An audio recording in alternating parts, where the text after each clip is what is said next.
Here's a simple rule. Never, ever, ever let your mood dictate what you do. You have to take action first because movement changes your mood. If you want to be an author, write. And when you're done writing, your mood will be amazing. If you want to be a YouTuber, make YouTube videos and your mood afterwards will be amazing. If you want to be healthier, exercise. And your mood after you move will feel incredible. Do not let the mood you're in now dictate what you do next. Act like the person you want to become. And when you start taking those actions and you start moving in the direction of your dreams and the things that you want and deserve in life, your mood will follow. It'll feel great. And you, my friend, will be getting it done. One of the things that human beings underestimate dramatically is their capacity to get great at something if they're totally immersed in it, totally laser focused on something. But as I've coached the very high-end athletes in my life, the top business people and entertainers, I can tell you that most people underestimate what total obsessive laser focused really is and what it looks like, because you are way more powerful than you know you are if you went crazy, psycho, obsessed, laser focused on anything, even something you're totally ill-prepared for. The more I study successful men and women, the more I find that every single one of them, the top 5%, are very clear about where it is they're going and what it is they want to accomplish. And when I look at unsuccessful men and women, or men and women who seem to be unhappy and floundering, I find that almost invariably they have a very, very limited sense of direction, sometimes no sense of direction at all.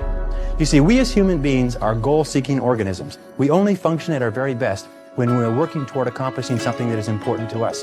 And in my estimation, 80 to 90% of all the unhappiness, hostility, violence, psychosomatic illness, alcoholism, drug addiction, and so on in our society is caused by people having no sense of direction. They don't know where they're going. What are the things that matter the most in life, or that keep us looking forward? You know, that give us the juice of our life, that if you're having a rough day or a difficult time, you should just turn your attention towards. And really there's two things. There's our dreams and other people. Dreams and other people. Dreams are your vision, your goals, where you're heading, and the other people you would get to do them with or for. And so give yourself a gift today. If you're going through a tough day or just having a day, give yourself the gift of dreaming. It's free. And then, you know, thinking about and visualizing the people that you want to do it for, that you love and that you care about. Those are the gifts of life. It comes down to those two things. On purpose, God chose to start the day in the dark. It's symbolic of how He does things in our lives. He gives us a promise. He says we've come into a new day.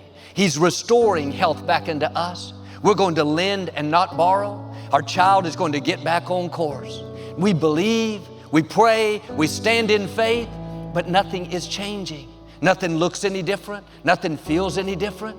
Still dark outside. Joel, my back is still hurting. My business hasn't grown. My health hasn't improved. This is what faith is all about. You can't see it, but you have to know you passed midnight. You've gone from PM to AM. Yes, it's still dark outside. Yes, nothing has changed, but the sun is on its way up. Healing is on the horizon. Promotion, freedom, the right people. It's just a matter of time before you see the light come breaking forth.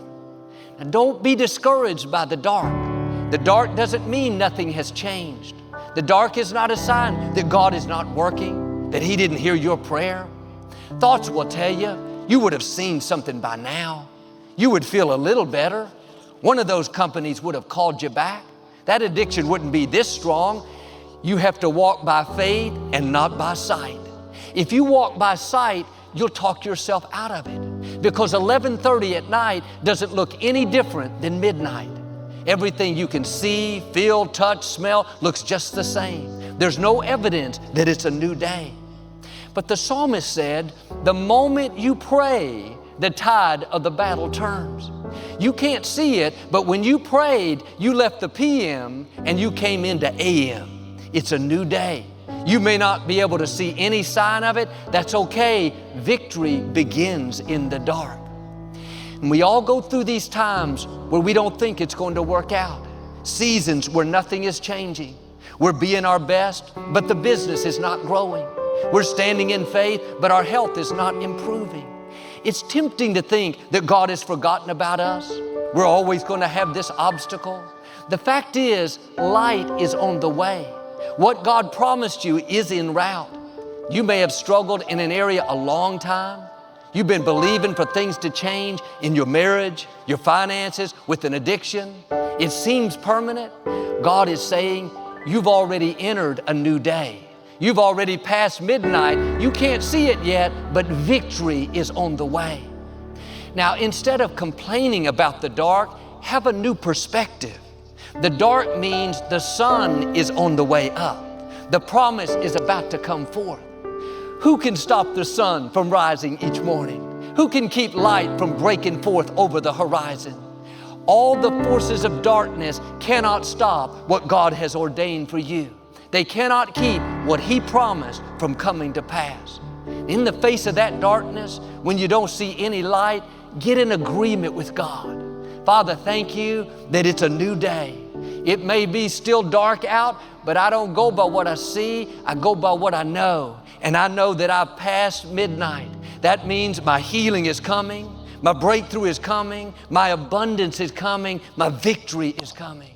One of the reasons why I'm in your life, or the reason why you're watching this video, is because I believe in you and your ability to create the life that you want. And I believe that probably before you do. And I'm just going to keep on holding that belief until you catch up with me.